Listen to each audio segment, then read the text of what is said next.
Hey everyone, it's Wahome for Wahome Gitonga Coaching. I hope you've all had an amazing Friday and I'm really looking forward to this weekend and it's really productive and motivated for you.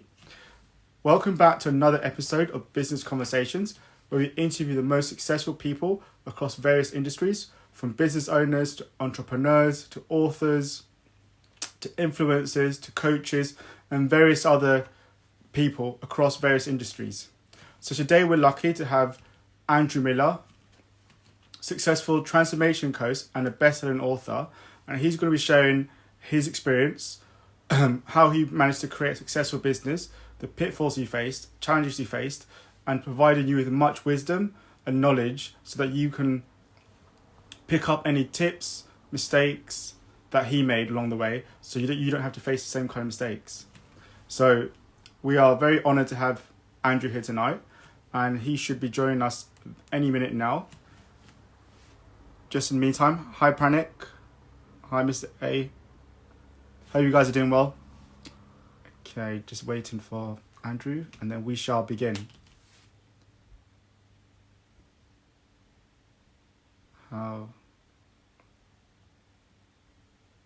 Thank you.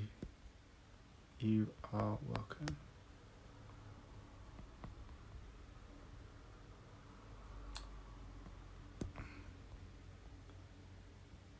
Just wave.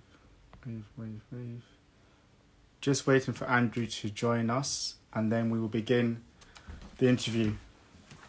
Here he is. So without further ado, let me welcome Andrew. Okay, come on, Andrew.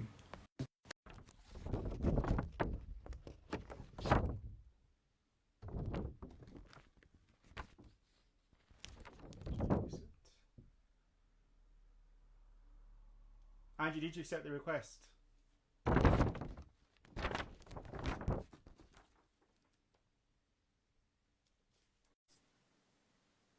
Andrew, you need to accept the request. Technical issues.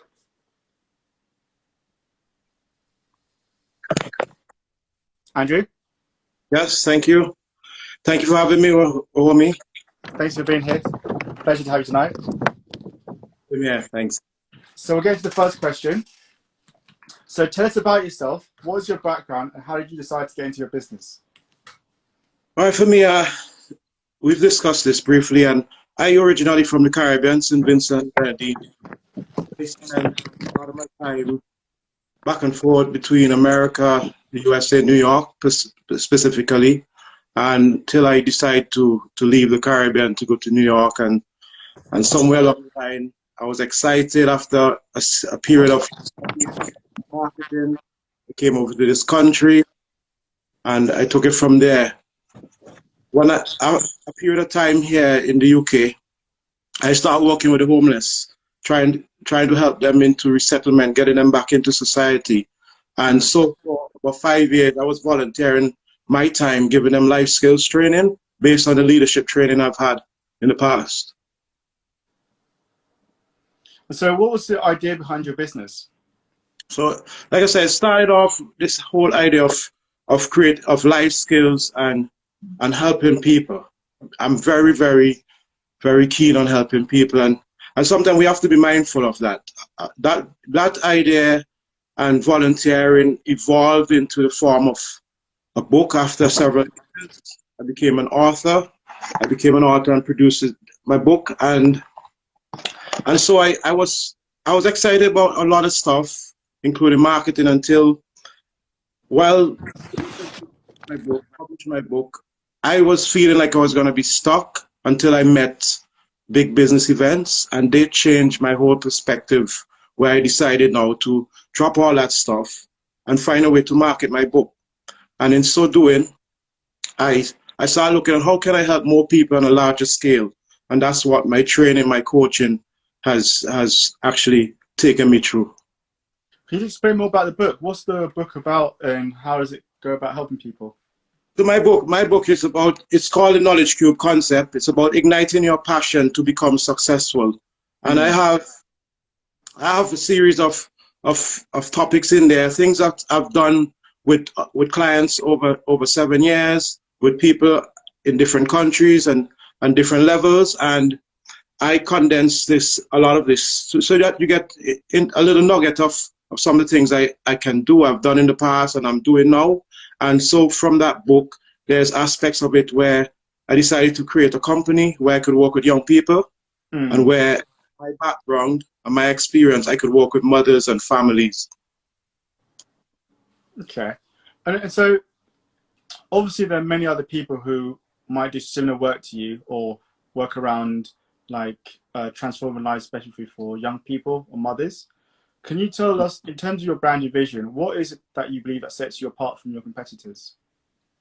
Well, I'm keen on not keeping a client in particular in throughout their lifetime. I am very conscious that when you work with someone, you could probably take them to a certain level. And one of the things in my coaching, as a transitional coach, I help people to a certain where they're at now, and see and have a look at where they want to get to, and I help them through that process. But I make a honest decision whether or not I could work with someone. So if I figure I can solve your problem quickly, or we're not the right match, I would decide, you know what, this is not right for me. And so when I decide to work with someone, there's a level of integrity where I want to know that we're going to experience this journey and have some fun. And based on my background, when I go through a getting to know you session or assessment, as some would call it, we decide, look, you know, we're a good match, and we take it from there. And one of the things I could add to is when someone chooses to work with me or you as a coach, they're not getting us as individuals, our experience, our background. We come with that package. So just to elaborate, you are a transformational coach that works with young people and mothers. Yeah, so just to correct, I'm a transitional coach. So what I do is help people through a process.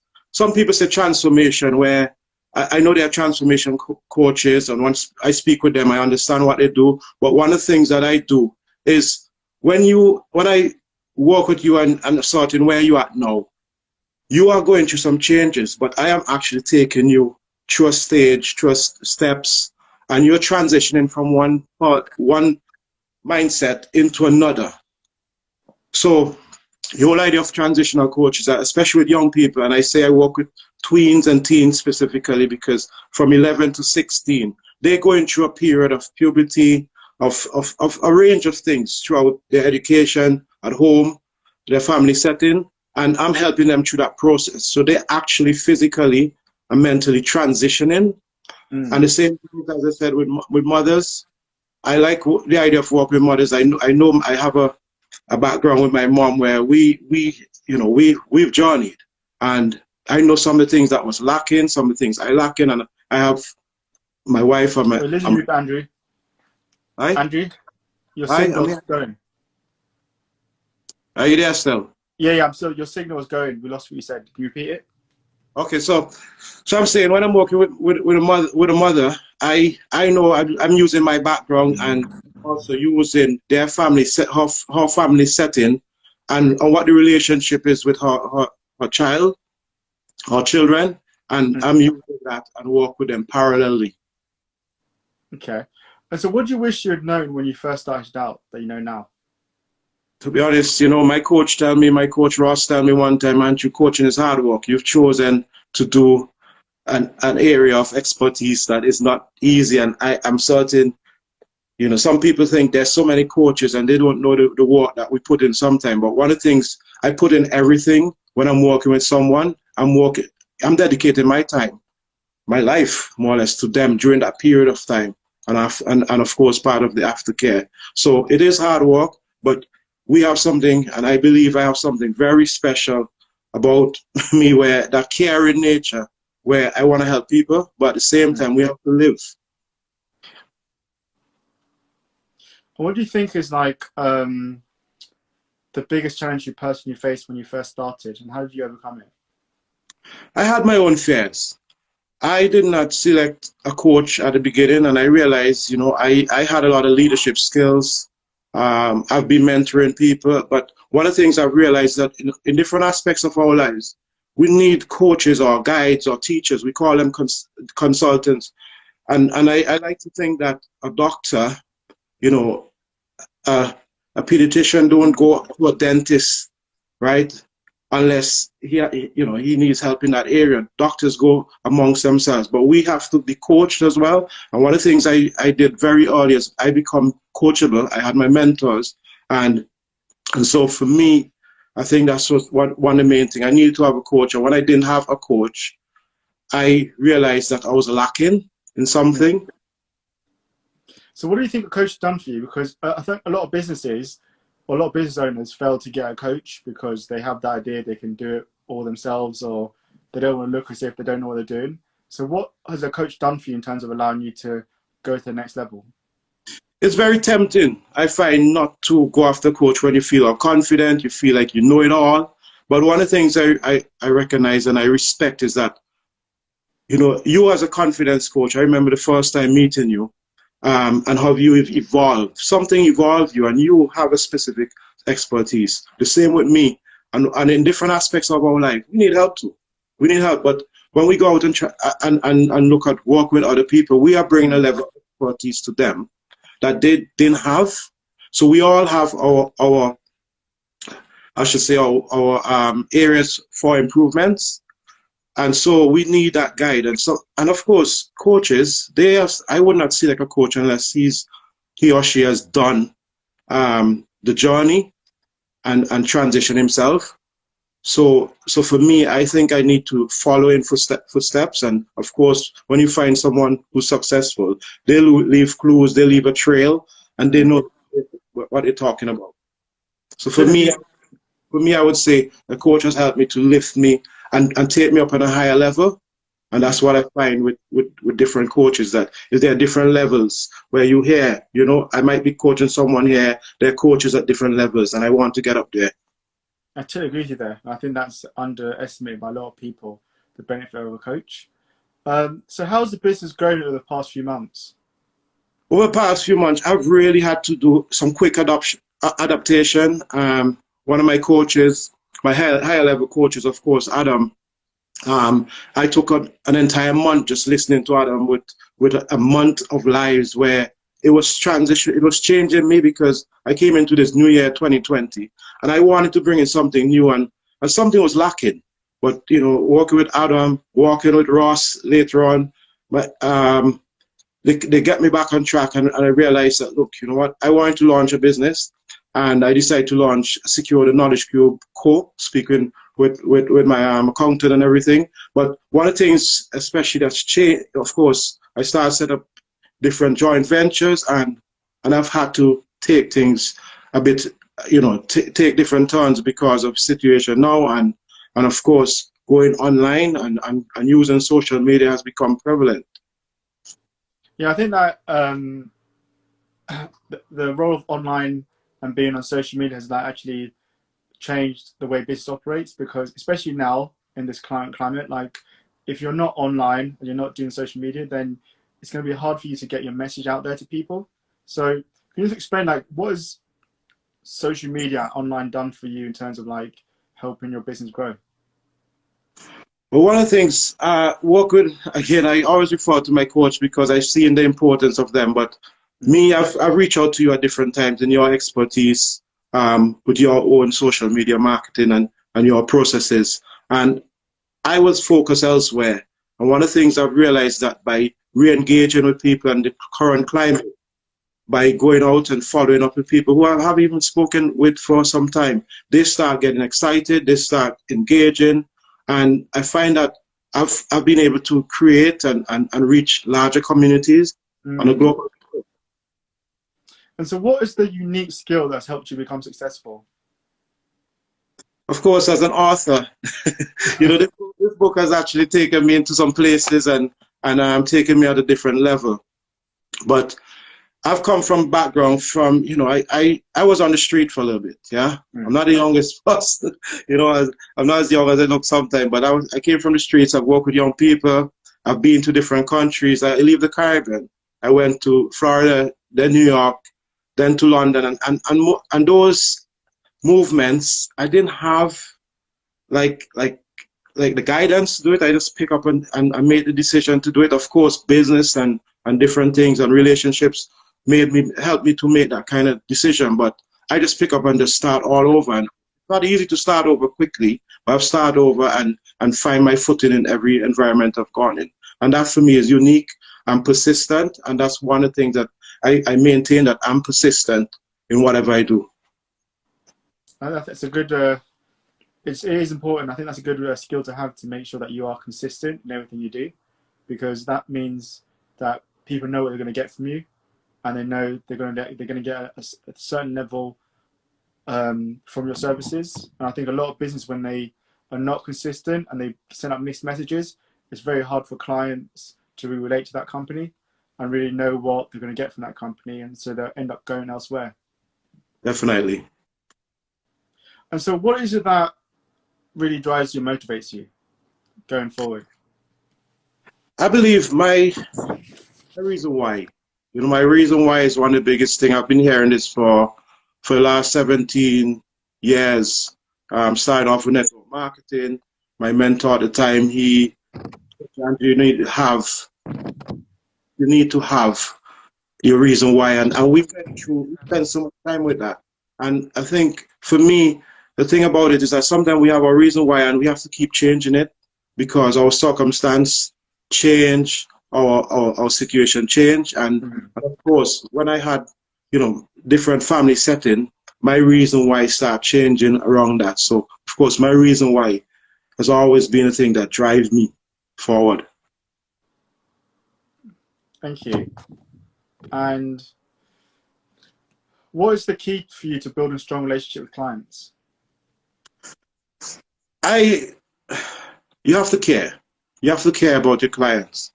I sometimes get, excited when I see the face value of the money. And of course, sometimes when I've done an assessment, and I've done this already where I've decided to work with the wrong clients and it drained the energy out of me. They act up. I can't get a good review because, they just won't follow through. But I knew that from the beginning, and we all.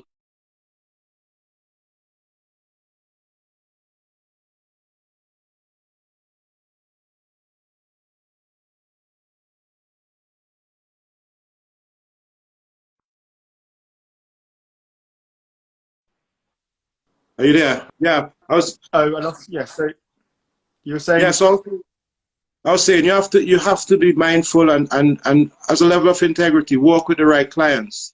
If you don't work with the right clients, of course, the face value of the money value, it gets you excited, but at the same time, one of the things I've done is after an assessment, I can tell that this is the right client, the right match, and I've taken that charge and went and worked with the wrong clients, I would say. And so much so, it's not that I can't coach them, it's just that they might fit better with a different coach. But and that drag you down, it pull your energy out of you, and you don't get the results you want. So for me, you have to be honest and work with the right clients. I think you brought up a good point there about caring about your clients, because so many businesses go into it where they only think about their needs and they don't actually think about what their client actually wants and providing a solution to their problems.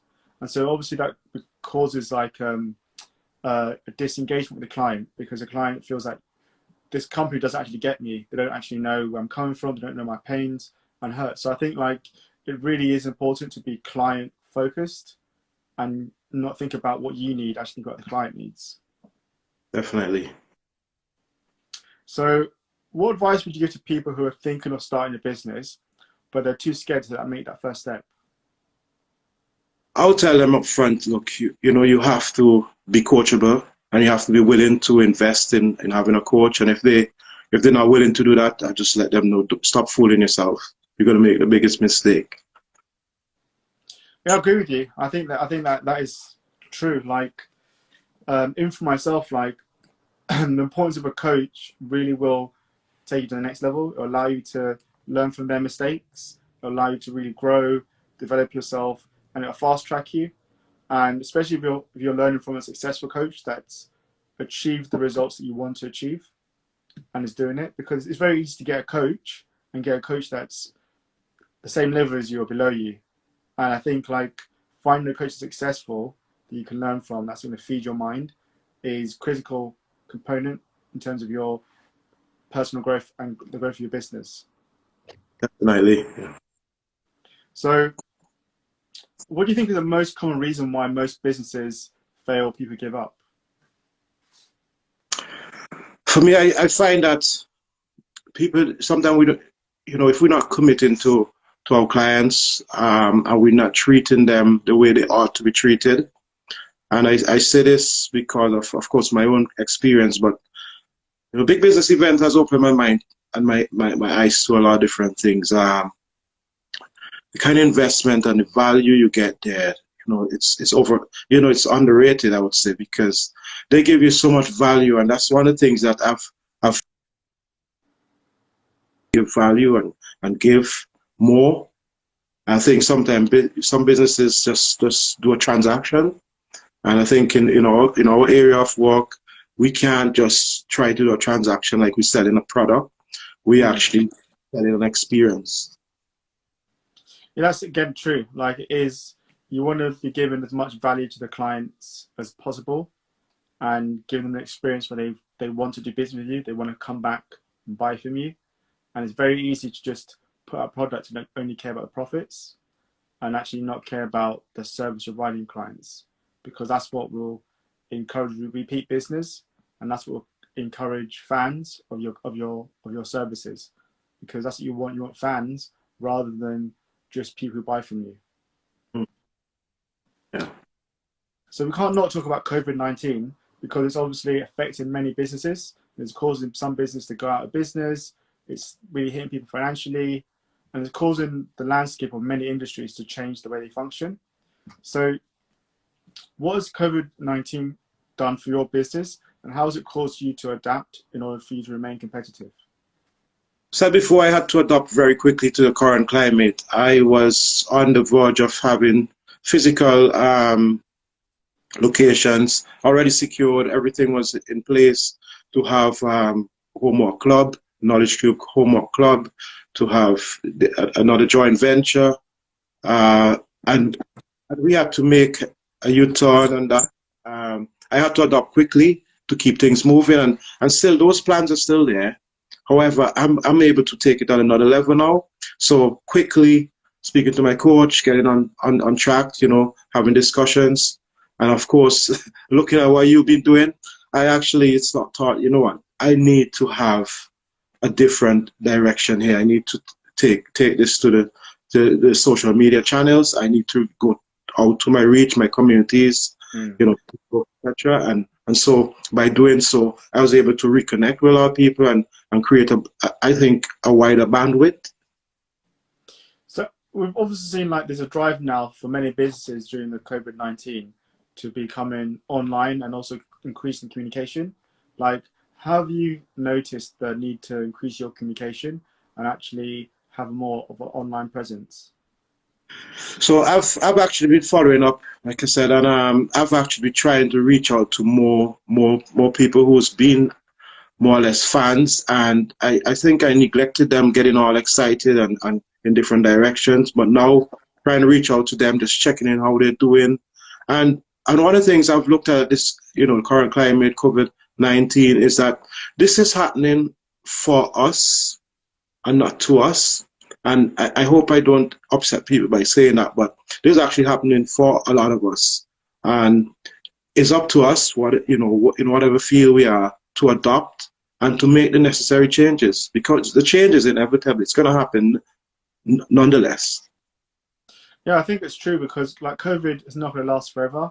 And like there's many, after the big financial crisis, everyone thought, how's the landscape going to change? And then people recovered, business grew, and it's really down to us right now to like really make the most of this time, because it's unprecedented the amount of space time we have right now, and we need to, using this time to develop ourselves, to learn new things, and to grow our business, and especially the fact that right now most marketing companies have scaled back marketing. So Facebook and Instagram advertising is very, very cheap. and now's the time to be scaling that up rather than be cutting it. So how have you noticed, again, like the need to increase your marketing? Yes, one of the things I've done is look back at some of my social media channels and restructure.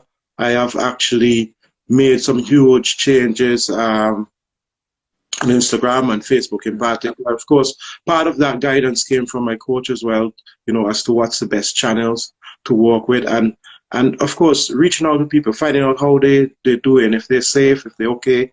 That has actually created a new set of engagement within them. I see them now, looking for more. I mean, people have reached out to me and say, Andrew, I used to look at all your lives, but for some reason you stopped somewhere along the line, and they want to see more of you. They want, there are people out there just waiting for you to come out and reach out to them. Definitely true. And so what is the secret for yourself to stay motivated during hard times? I have found the need now to just maintain different levels of fitness. The thing I've constantly been going back to my book. One of the things that my book, the knowledge cube concept, one of the things I use from that is that I have, if you look in the cube, there's a triangle, and I deal with the mental, emotional, and physical side of things. So I've had to go back there, and although I was focusing a lot with my clients with the emotional and mental aspect, I've had to go and do it myself to maintain that level. Just keep healthy, keep physical, eating the right stuff, reading the right books, and just getting in flow as I start my day. I think it's important. It is like feeding your mind, and exercising is a key component in order for us to stay motivated during this time. And it's very easy to not do that and then be unmotivated and sleep until 10 or 11, eat the wrong foods, and then have a lack of energy. And it all plays a key part in how productive we are and how engaged we are with the tasks we set ourselves. So I definitely agree with the importance of feeding your mind and staying healthy.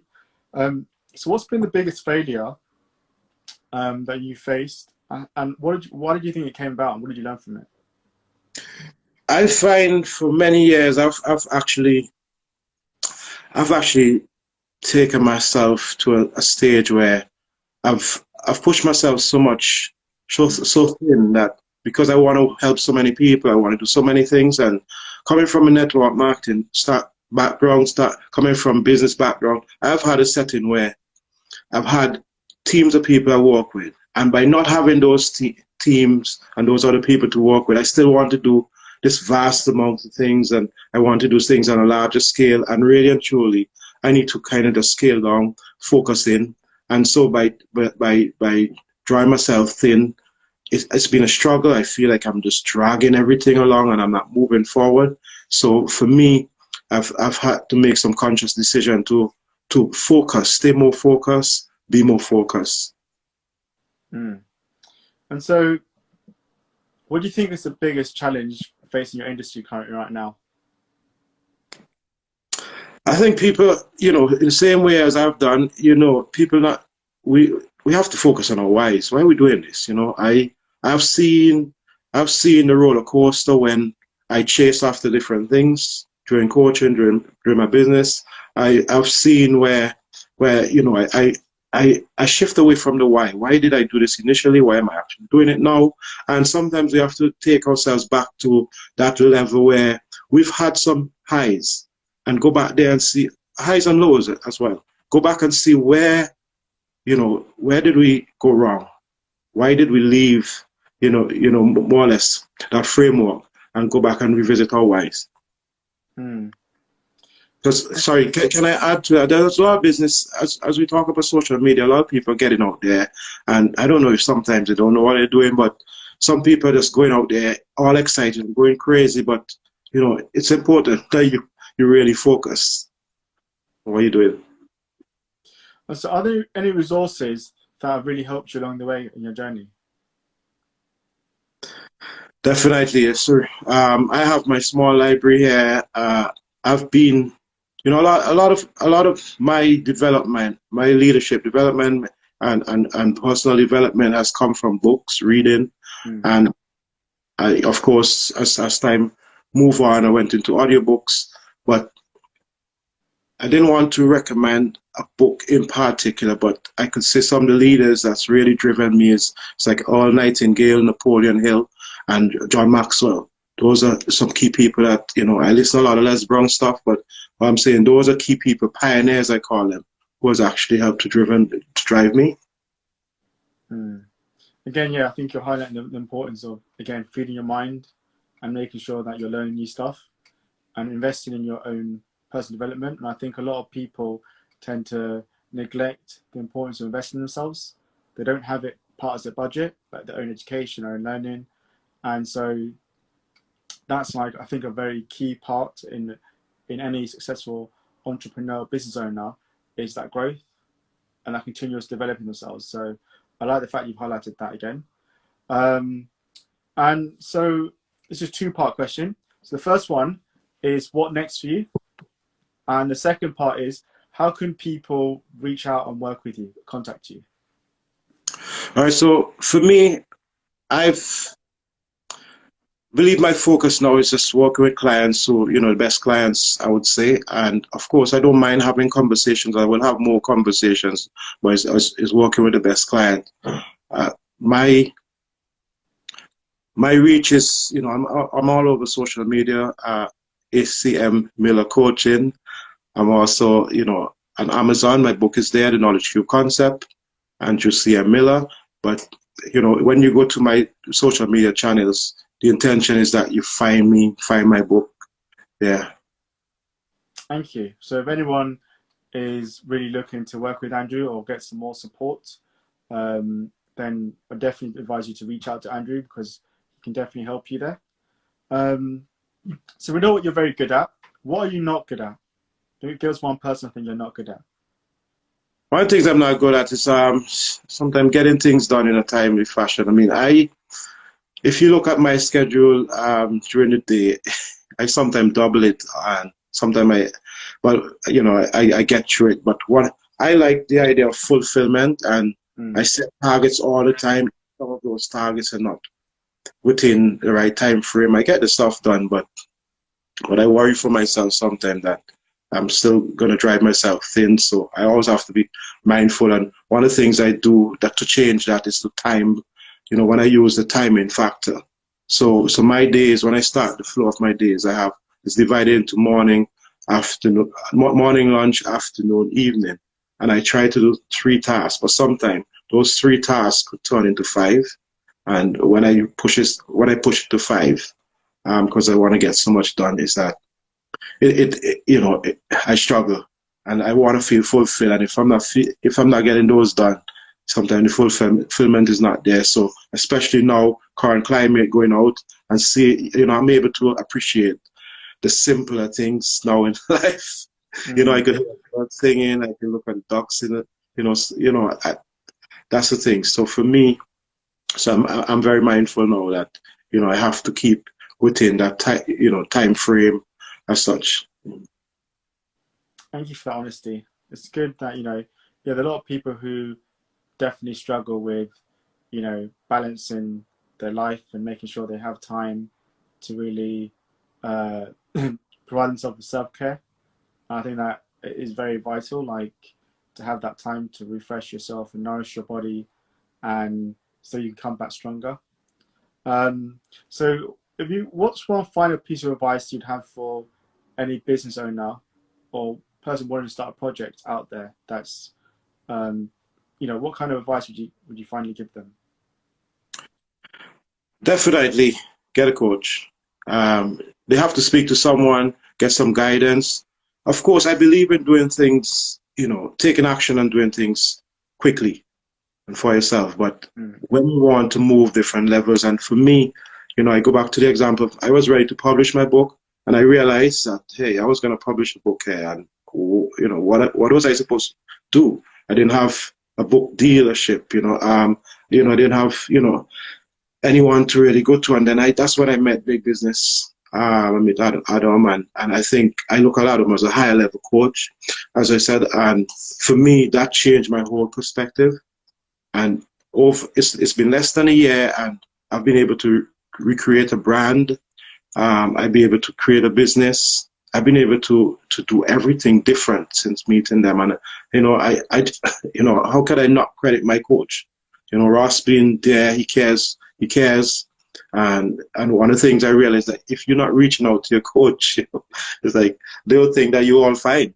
So one of the things definitely you have to reach out to someone. If you want to do something, look for someone in that area that who has that expertise and go there. Yourself, your confidence, an income coach. I've reached out to you several times to ask, hey, what's going on? I'm seeing this happening. I'm confident. I'm certain I'm confident, but in different aspect of my life, I still reach out to you. I've done some things that I can help you with as well. So for me, we have our own expertise.